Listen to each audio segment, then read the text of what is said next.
Bapak Ibu, selamat malam. Shalom. Terima kasih banyak, malam ini adalah malam yang penuh berkat. Dan saya kagum dengan Romo Bayu mengadakan terobosan. Novena sebelumnya ada katekese. Karena beberapa umat bingung, apa sih katekese? Kita kan udah jadi Katolik. Terus saya berkata, katekese itu pengajaran, walaupun sudah jadi Katolik tetap blow on.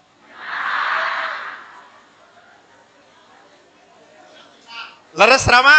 Leres. Karena banyak orang Katolik sedikit-sedikit tersinggung pindah agama. Sedikit-sedikit tersinggung ngomongin pasturnya.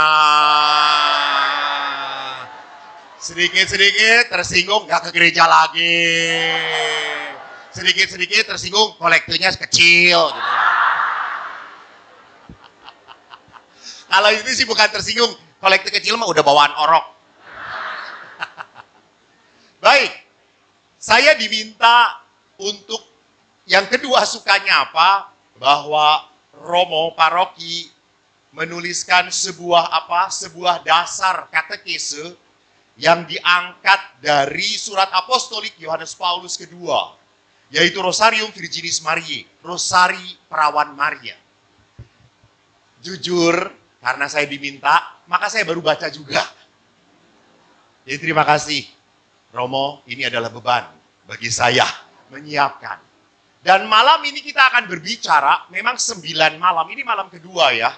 9 malam, katekesenya bagus semuanya. Karena apa? Banyak tata cara rosario orang Katolik yang rupanya tidak sesuai dengan yang diharapkan oleh gereja. Lihat saja rosario. Salam Maria penuh rahmat Tuhan sertamu, terpujilah Maria antara wanita dan terpujilah buat Yesus. Gue can minum, can Santa Maria Bunda Allah. Tadi dapur, Salam Maria penuh rahmat gitu ya.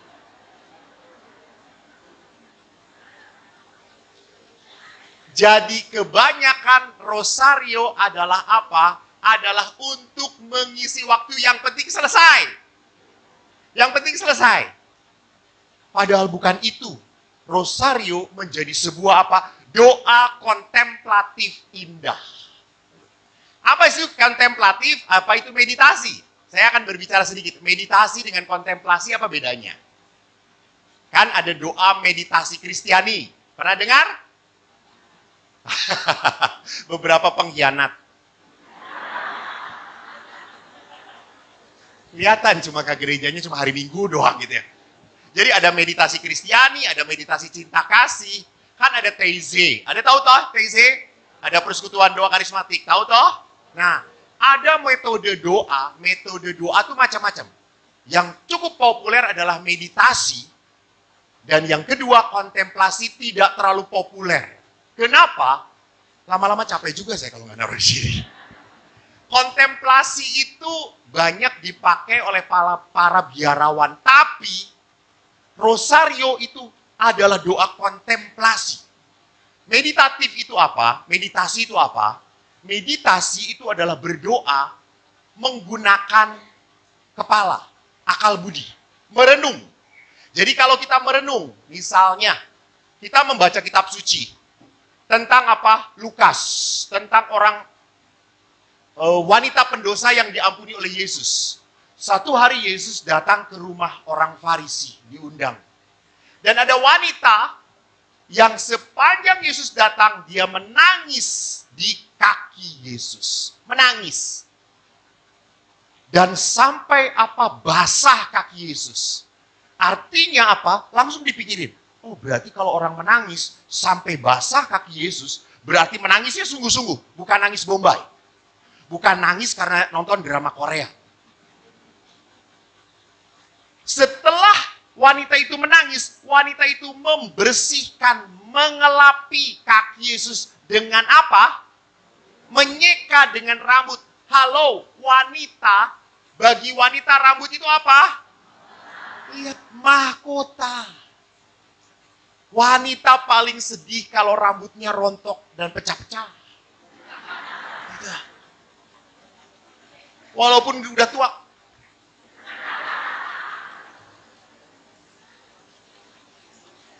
Dan ini wanita ini menyeka kaki Yesus dengan rambutnya. Berarti apa? Dia menaruh hormat pada Yesus. Nah itu.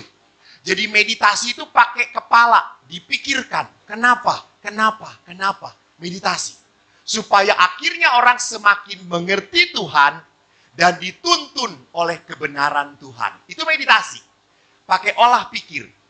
Sedangkan kontemplasi itu merenungkan, memandang, kontemplare, memandang.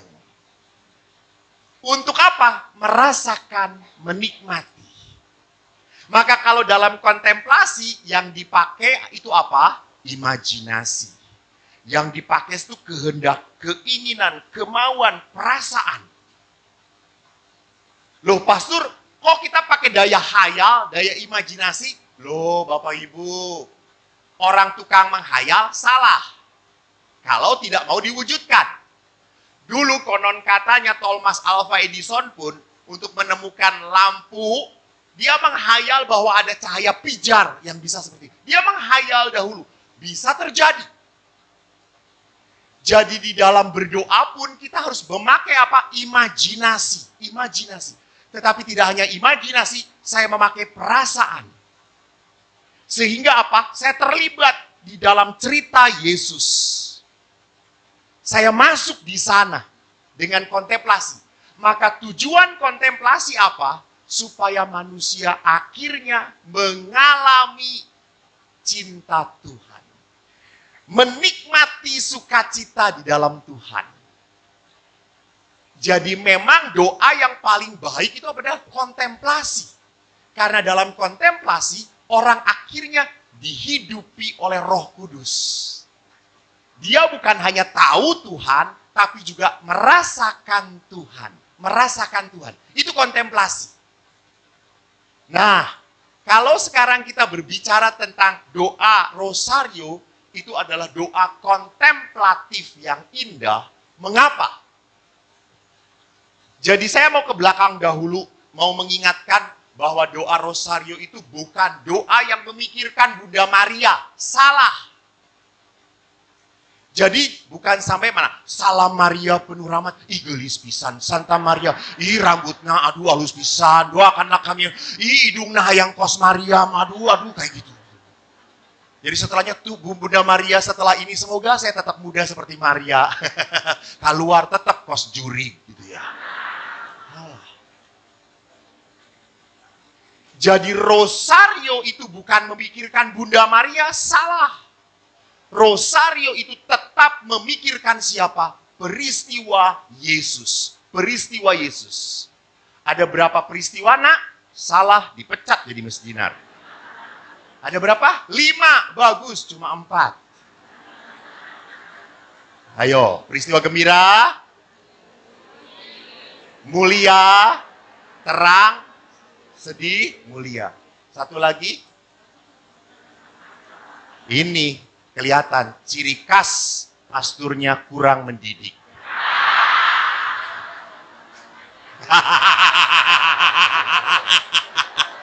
Maksud saya Pastor Sigit. Kalau pastor ini bukan kurang lagi, nggak pernah mendidik umatnya gitu ya. Ini semua mendidiknya YouTube lagi gitu ya.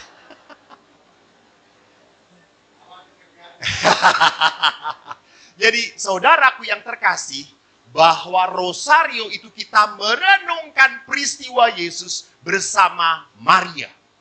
Kenapa harus bersama Maria? Karena Maria yang paling dekat dan paling mengerti Yesus. Maka sekali lagi kalau kita berkata rosario itu kontemplasi yang terindah untuk merenungkan hidup Yesus, maka lihatlah Maria. Maria sejak mendapatkan kabar gembira dari malaikat Gabriel, dia sudah bisa merasakan anaknya seperti apa. Maka Maria pada saat dia mendapatkan berita engkau akan mengandung, Gabriel berkata, Allah yang mengutus aku. Roh Kudus akan menaungi engkau. Dan bayi dalam rahimmu adalah Yesus, Putra Allah. Lihat, di sini Trinitas mulai diceritakan. Diperkenalkan Trinitas pertama-tama dalam peristiwa apa? Malaikat Gabriel. Dalam perjanjian lama, Trinitas belum begitu banyak dikisahkan. Betul ya Romo ya? Tidak terlalu menonjol. Karena jago perjanjian lama beliau. Lihat aja hitam semuanya. Perjanjian lama kan penuh kegelapan, saudara-saudara.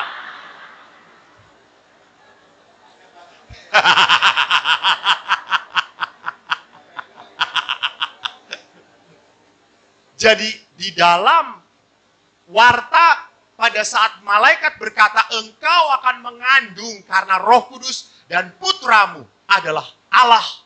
Maria di situ pun sudah apa? Sudah menerima dengan berkata, aku ini hamba Tuhan.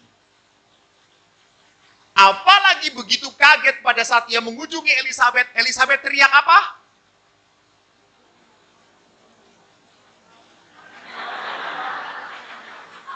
Teriak apa?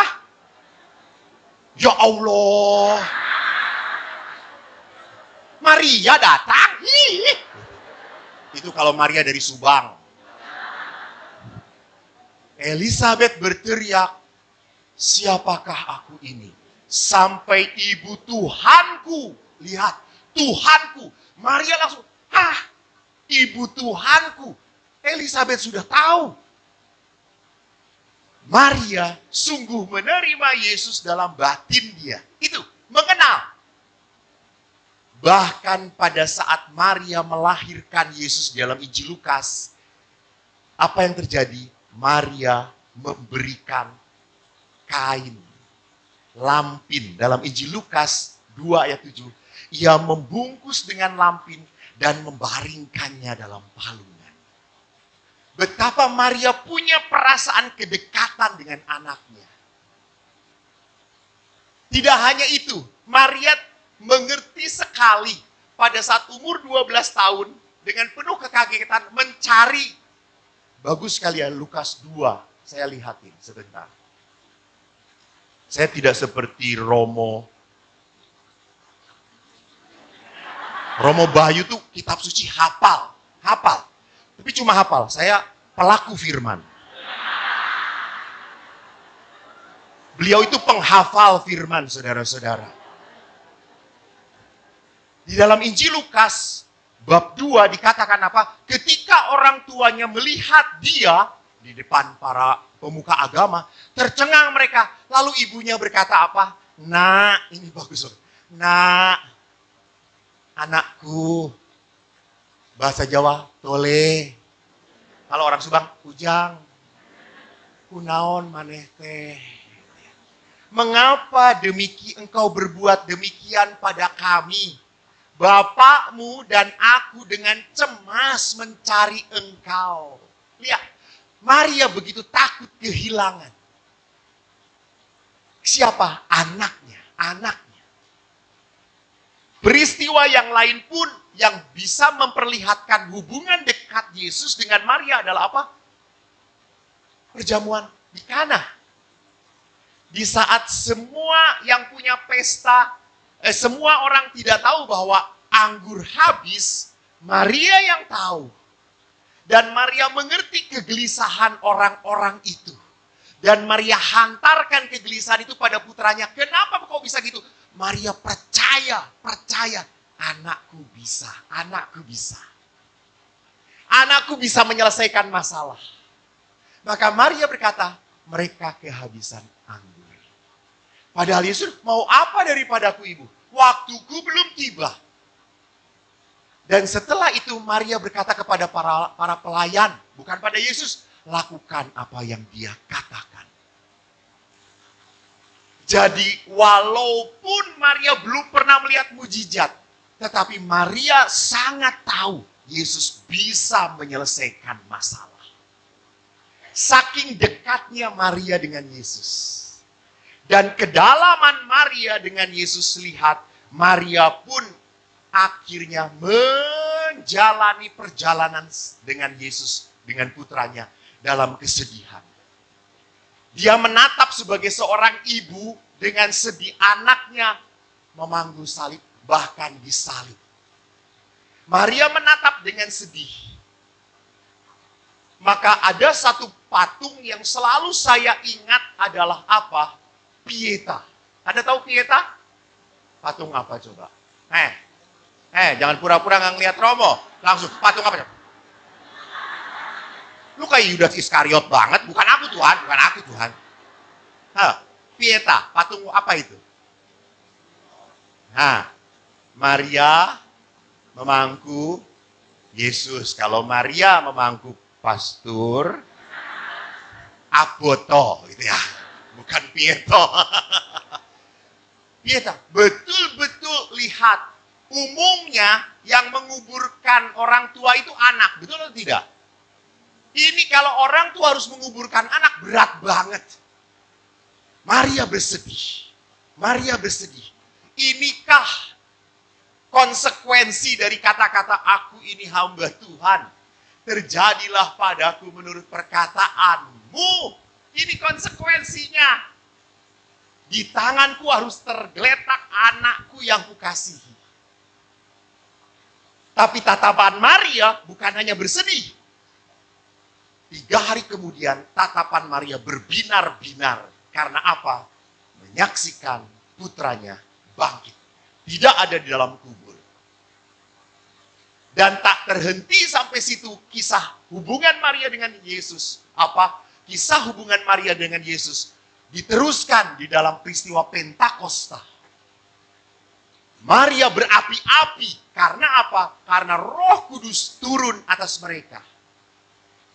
Dengan demikian, Allah membenarkan seluruh peristiwa Yesus. Allah membela putranya. Dan iman Maria pada Yesus tidak salah. Hubungan yang dekat antara Maria dengan Yesus dibenarkan oleh Allah pada saat tidak hanya kebangkitan, kenaikan, tetapi Roh Kudus akhirnya mematrikan dan membuat mereka semakin mengimani.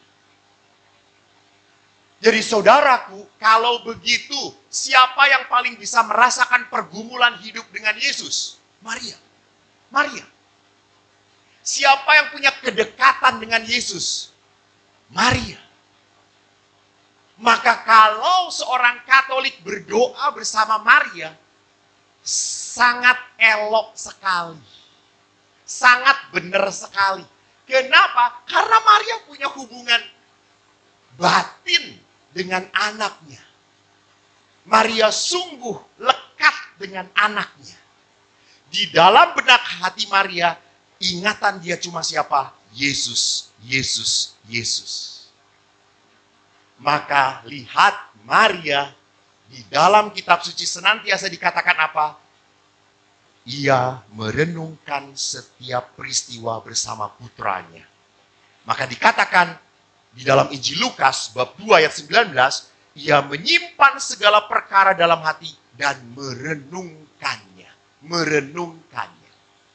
Jadi tidak hanya menyimpan, tetapi juga mendalami. Jadi Maria itu tidak hanya berkontemplasi, merasakan, tetapi juga bermeditasi. Apa sih maksud Tuhan? Apa sih artinya Tuhan? Oh, ini toh akibatnya karena saya berkata, aku ini hamba Tuhan, terjadilah padaku. Oh, ini toh yang dikatakan oleh Simeon. Bahwa pedang akan menembus jiwamu, hatimu. Oh, ini meditasi dari Bunda Maria, merenungkan. Karena dalam hidup Maria pun apa? Merenungkan itu artinya apa? Bergumul dengan peristiwa-peristiwa kehidupan. Maka saudara-saudariku yang terkasih, kalau rosario itu doa kontemplatif. Sekarang, mari. Gereja Bapak Paus, Yohanes Paulus, itu mempromulgasikan surat apostolik ini tahun 2002. Dan 2002 sampai 2003 itu disebut menjadi tahun rosario. Tahun rosario. Salah satu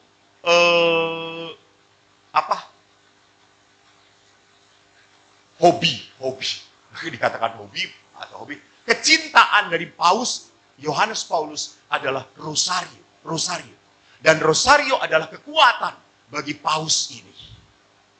Nah, kenapa paus memberikan pengajaran? Supaya apa? Supaya jangan sampai rosario itu akhirnya cuma ngomong doang begitu saja. Orang hanya komat kamit, yang penting selesai. Apalagi kalau kita berdoa, kadang-kadang cuma malam juga, Salam Maria, penuh rahmat Tuhan sertamu. Baru pagi-pagi, baru 5. Itu kan memperlihatkan apa? Rosario itu doa sambilan. Salah, pastor, ya kurang tepat. Kurang tepat. Jadi rosario harus dibuat menjadi sebuah apa? Peristiwa kontemplasi. Maka nggak salah sih Anda sambil nyapu Salam Maria penuh rahmat. Betul. Nggak apa-apa. Oke. Yesus. Siapa tahu ada berlian Yesus gitu ya. Nggak salah. Boleh. Anda sambil nyetir juga Salam Maria boleh. Tetapi bagaimanapun Anda harus punya waktu duduk, diam, berkontemplasi. Doa sungguh. Ingat kalau di lingkungan. Coba, mari kita ucapkan Salam Maria sama-sama. 1, 2, 3.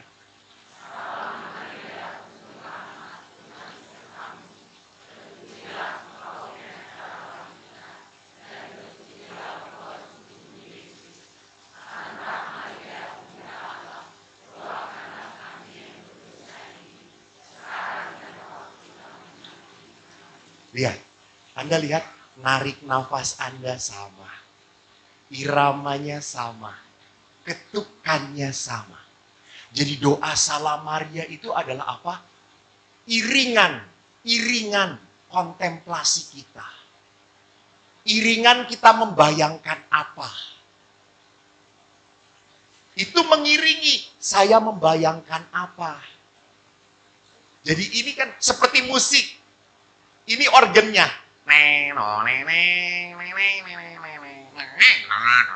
Gitu. Isinya apa? Awalilah kurbanmu. Itu isinya. Tetapi ini adalah iringan. Nah, Salam Maria penuh itu irama. Mengiringi doa kita. Lalu apa yang kita bayangkan? Lah peristiwa Yesus. Maka lihat. Maria diberi kabar oleh malaikat Tuhan. Ini kan merenungkan siapa? Tentang Yesus yang berinkarnasi. Allah berinkarnasi. Maka yang dibayangkan adalah bagaimana Anda merasakan di dalam kontemplasi Anda bayangkan Maria mendapat kabar gembira. Begitu sukacitanya.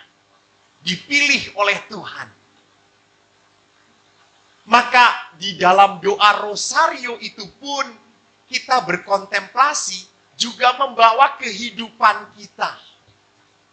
Jadi tidak hanya kita membayangkan peristiwa pada saat kita renungkan peristiwa bahagia, mulia, terang atau sedih. Peristiwa pertama, kedua, ketiga atau keberapa. Kita membayangkan peristiwanya, kejadiannya, apa yang terjadi dalam Yesus. Tetapi kita juga membawa pergumulan kita. Maka pada saat kita berkontemplasi, buahnya apa? Buah dari rosario adalah damai dan sukacita. Ini yang harus terjadi.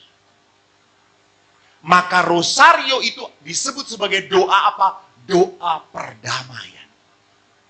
Maka Bapak Paus mengatakan keluarga kalau berdoa rosario bersama, keluarga itu pasti damai. Pasti damai. Dijamin. Betul. Saya percaya. Karena untuk doa rosario pasti yang paling menghindar siapa? Bapak. Bapak Agus sih sama, suka menghindar sama ini. Bapak-bapak gitu, bapak-bapak. Rosario, udah, saya sendiri udah. Kapan Pak? Tahun lalu. Jadi pada saat orang berrosario, orang akhirnya berkontemplasi tentang Tuhan. Dan Tuhan akan melimpahkan berkat. Di saat kita semakin mencintai Tuhan, semakin mengasihi Allah, tentu kita pun akan berusaha mengasihi orang-orang di sekitar kita. Orang-orang di sekitar kita. Memang sih perlahan-lahan. Karena seringkali kan terjadi rosario, Salam Maria baru 5 kali. Apalagi kalau Anda rosario sendiri. Salam Maria penuh rahmat, pagi-pagi ibu-ibu. Salam Maria sayur. Sayur.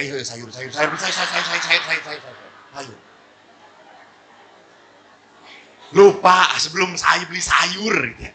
Bunda Maria sebentar sayur. Kan kau juga wanita pasti ngerti kan gitu ya.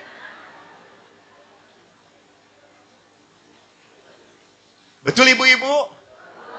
Itu teh salah kok betul. Ngaco ibu-ibu teh. Ya.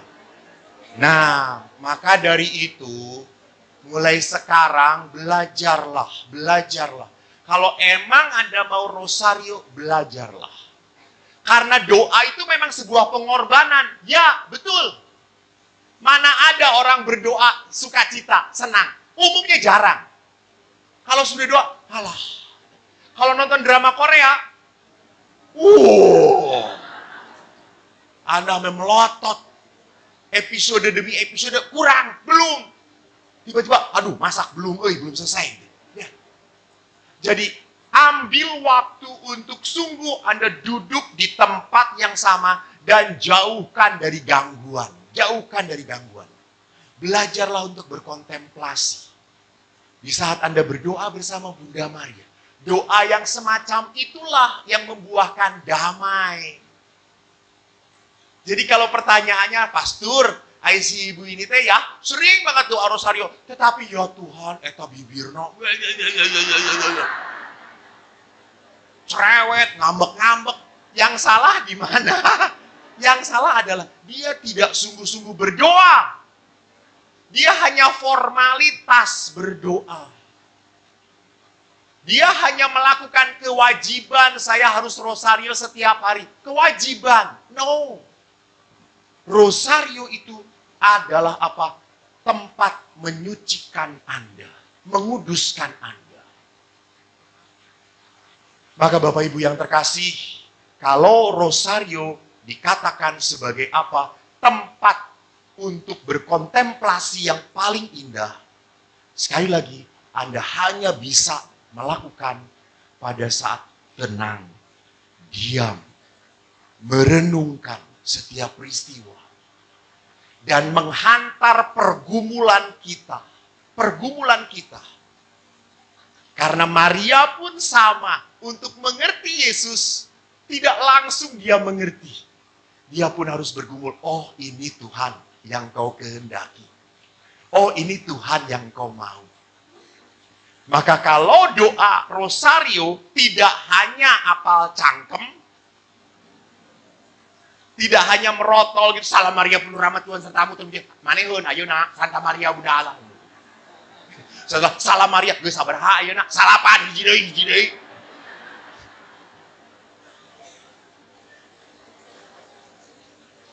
Maka rosario seperti itu, saya jamin tidak akan memberikan damai sukacita. Paling-paling setelah rosario kenyang, ada santapan. Betul atau tidak? Celakalah Anda. Maka Bapak Ibu yang terkasih, gereja punya sarana-sarana yang indah. Untuk apa? Membuat anak-anaknya terpelihara hidup rohaninya. Dikuatkan hidup berimannya. Asal lakukan dengan baik dan benar sesuai dengan yang diajarkan oleh gereja sendiri. Tuhan memberkati. Terima kasih.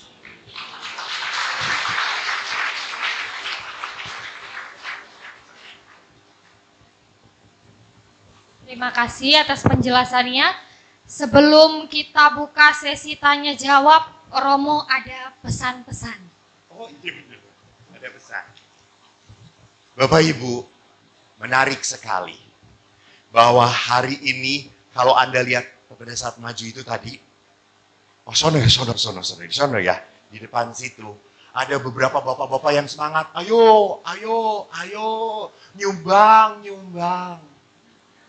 Mereka itu bukan dari paroki Subang, mereka itu dari paroki Purwakarta, jauh 3 hari 3 malam.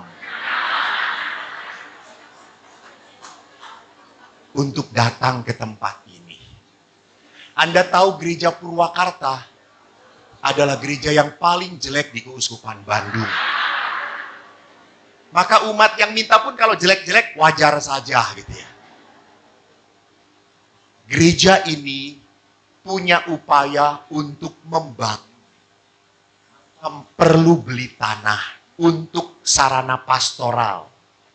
Karena apa? Karena gereja Purwakarta ini berdesak-desakan dengan sekolahan. Mereka ingin punya tanah untuk membesarkan lagi. Karena umat Purwakarta itu semakin lama semakin banyak. Tapi belum tentu imannya semakin besar. Tapi Bapak Ibu, mari. Kita itu kan orang Katolik. Orang Katolik itu ciri khasnya apa? Peduli. Kemarin saya ke Batam. Kaget saya. Saya lihat rumah retret bagus. Lalu waktu saya ngelihat rumah retret, orang Batam ngomong apa? Romo, ini tuh disumbang dari umat Bandung. Hah? Umat Bandung? Iya Romo. Hah? Iya. Artinya apa? Umat Bandung ini perlu belas kasih Romo.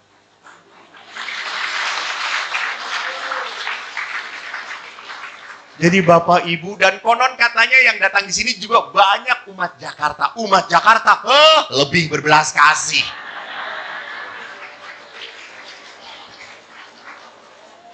Bapak Ibu, belilah kupon. Pindai QRIS, kasihlah. Bapak Ibu, gereja itu mengajarkan ke umatnya supaya apa? Belajar berbagi. Jangan dicekelan. Jangan. Karena hidup pun lama-lama akan hilang toh. Nah, sebelum hilang percuma,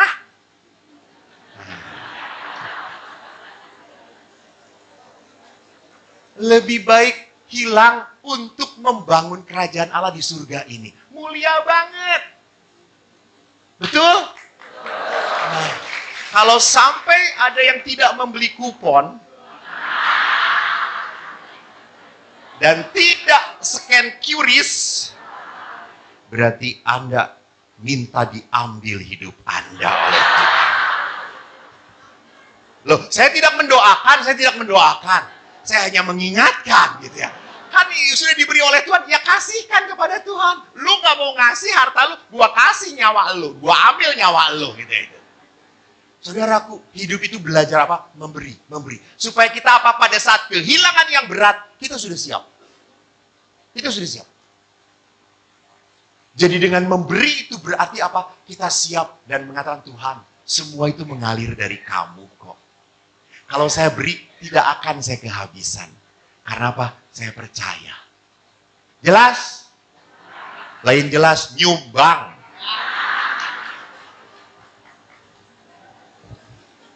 Udah ya pesannya ya? Sudah puas? Puas, Romo. Terima kasih. Saudara-saudari terkasih, para peziarah yang terkasih, kita sudah mendengarkan penjelasan dari Romo Eko barusan mengenai doa kontemplatif indah. Kini kami buka sesi tanya jawab apabila ada Bapak, Ibu, dan saudara-saudari sekalian yang ingin bertanya. Dipersilahkan.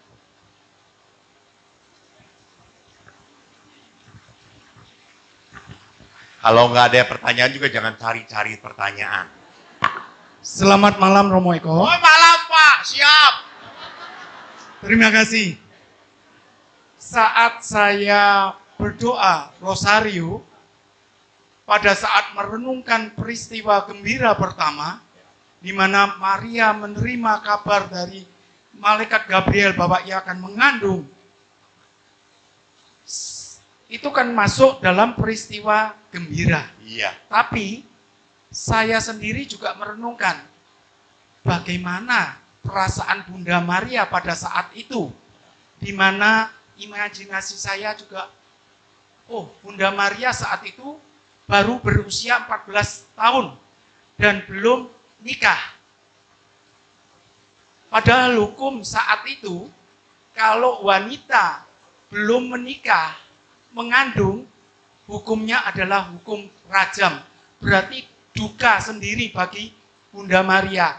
Sedangkan saya merenungkannya sebagai peristiwa gembira. Seakan-akan ada dilema dalam diri saya. Mungkin Romo Eko bisa menjelaskan. Terima kasih. Mantap, Pak. Kelihatan Bapak ini pernah mengandung, saudara-saudara.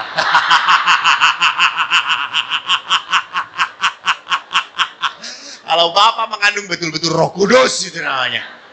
Benar, Pak, betul. Menarik bahwa gereja menempatkan Maria mendapat kabar gembira, dan itu peristiwa gembira.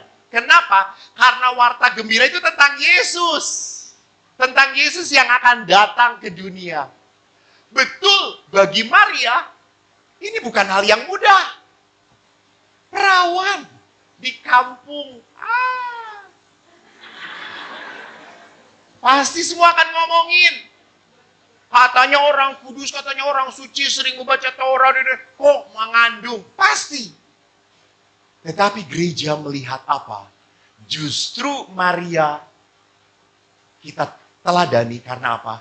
Di dalam kedukaan itulah jalan keselamatan Tuhan bisa hadir. Betul. Jadi untuk membawa kegembiraan, sukacita, kadang-kadang kita dituntut berduka cita, Pak. Berduka cita. Contohnya, Bapak beli kupon.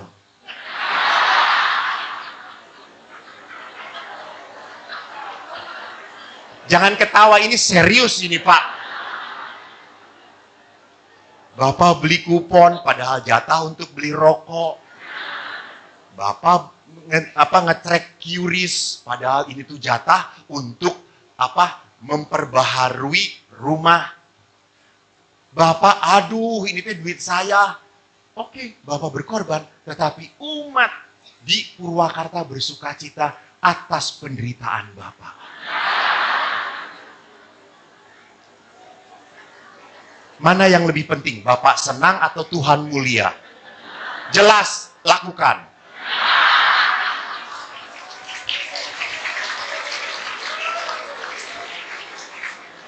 Masih ada yang mau bertanya lagi? Itu ibu itu tuh yang kedua ini. Kasihan dia, udah marah lihat wajahnya. Berdiri. Saya dari Bekasi, Santo Arnoldus Jansen. Saya hanya ini curious. Itu kenapa ada 5 kali 5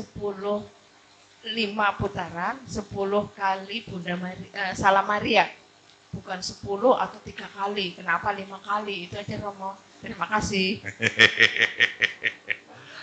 Baik. Hari pertama sudah jelasin sejarah Rosario ya. Oh ya. Ibu kemarin datang atau tidak? Sebagai hukuman beli kupon 5. Ya iyalah. Jadi ya itu Bapak Ibu, kayak tadi juga memang di sini kelihatan ada beberapa pengkhianat gitu ya. Tadi lagu pembukaan juga berdiri, emangnya Ekaristi. Sudah gitu, yang lain nggak berdiri, duduk gitu ya. Jadi memang kemarin sudah diceritakan tentang sejarah Rosario itu. 5 kenapa, 5 putaran, 10 kenapa gitu. Romo bisa singkat? Silahkan. Sama-sama YouTuber toh?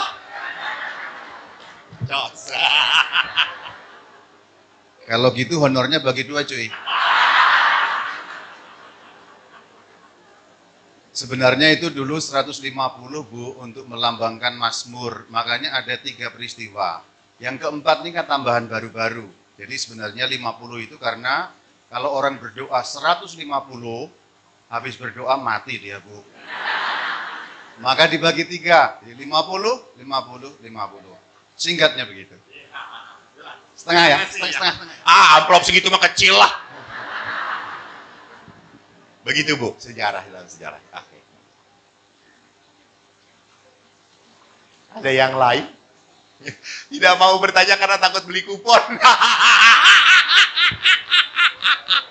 Ayah, baik. Selamat malam, Romo. Malam. Yang saya mau tanyakan adalah, tadi Romo mengatakan dengan doa rosario bisa membawa kita kepada kontemplatif. Ya. Tapi pada saat kita melakukan rosario, kita sendiri tidak merasakan kontemplatif itu. Tapi yang ada terkadang malah dalam peristiwa gembira atau peristiwa yang lain, yang ada itu hanya kesedihan dari dalam hati. Nah itu sebenarnya karena apa? Bisa terjadi seperti itu, Romo. Ya, itu yang baik. saya mau tahu. Tepuk tangan untuk Ibu, betul, bagus ya. Kenapa ya waktu kita peristiwa sedih kok saya makin sedih? Karena Ibu harus beli kupon itu, jadi sedih gitu ya.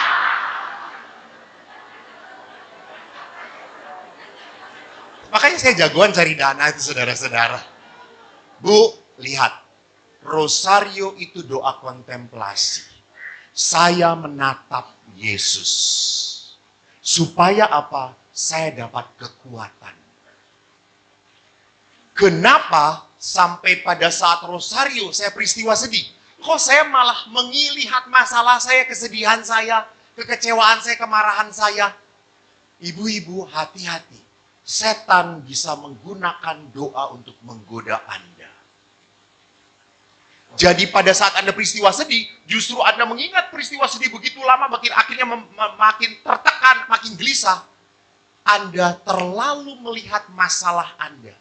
Pada saat manusia terlalu menatap dirinya sendiri, maka dia selalu akan berkata, tidak mungkin, tidak bisa, susah, percuma.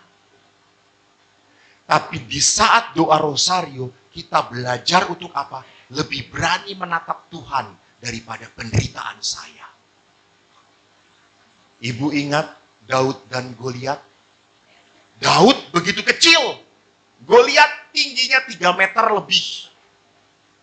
Daud berani menantang Goliat, bukan omong kosong. Karena apa? Daud sudah tahu, saya waktu di padang pasir, menggembalakan domba-domba saya, ada beruang, ada serigala, saya bisa hadapin. Kalau saat itu Tuhan membela saya, sekarang pun pasti. Maka dia teriak pada Goliat, kamu datang dengan lembing, dengan tameng, dengan baja, saya datang dalam nama Tuhan. Jadi Goliat lebih berani menatap Tuhan. Karena apa? Saya kalau menatap masalah saya, sampai kapanpun gak akan selesai. Maka rosario belajar untuk menatap Kristus, menatap Tuhan. Supaya kekuatan Tuhan yang mengalir dalam hidup kita. Maka dari itu Paulus tidak salah mengatakan, rosario yang benar menjadikan Anda damai, sukacita, bukan makin gelisah. Jadi kalau itu terjadi, berhenti. Jangan diteruskan. Maaf Bapak Ibu, manusia bersedih boleh? Manusia takut boleh? Manusia gelisah boleh? Saya pun punya kegelisahan. Di saat menatap Romo Bayu, saya gelisah. Tuhan kok ada orang seperti ini gitu ya, saya gelisah. Boleh. Tetapi jangan sampai takut, gelisah, marah, berkepanjangan. Itu bukan anak Tuhan. Kalau Anda bersedih berkepanjangan, takut berkepanjangan, maaf, Anda sedang dikuasai bukan oleh Tuhan. Oleh roh yang lain. Roh yang lain itu seperti apa? Dia ahlinya. Pokoknya masalah gentalayangan, gentolet, itu ahlinya. Saya roh yang benar-benar saja.